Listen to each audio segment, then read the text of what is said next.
Bonjour mesdames et messieurs. En 2015, le PLR, le PDC, le MCG et l'UDC signent une lettre, une sorte de programme commun. Cette lettre exclut différentes choses et elle propose notamment de plafonner les factures de crèche, d'exclure toute hausse d'impôts. Cette feuille de route énumère donc 10 points que la majorité entend défendre vis-à-vis du collège gouvernemental de la ville.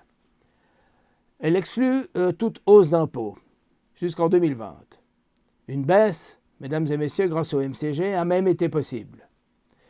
On demande l'autofinancement de 100% des investissements, qui ne devront pas dépasser 130 millions, c'est réalisé. Le troisième exige un examen de la pertinence de l'efficience des prestations municipales. Cela n'a pas été possible, le conseil administratif de gauche s'y refusant. La droite veut aussi plafonner le prix de pension à la charge des parents d'une place de crèche à 1 000 francs par mois et modifier le statut du personnel. Elle demande enfin un inventaire détaillé de l'état des immeubles locatifs de la ville de Genève et une liste des immeubles que la ville pourrait céder à une fondation de droit public afin de financer la rénovation de son parc immobilier. C'est à l'étude.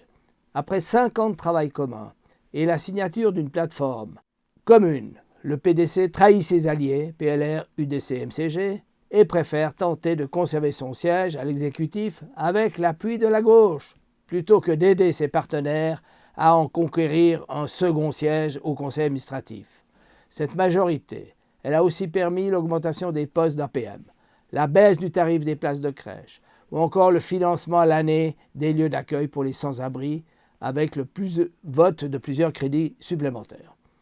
Nos différents partis se réunissaient encore il y a 4 mois pour voter ensemble le budget 2020. Le PDC n'a ainsi jamais remis en cause cette plateforme avant le 15 mars.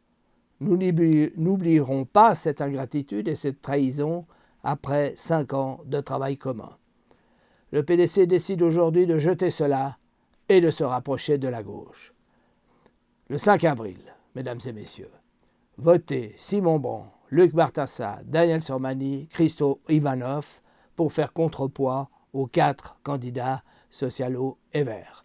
Merci de m'avoir écouté. Vous pouvez faire vos remarques sur la chaîne YouTube. Merci.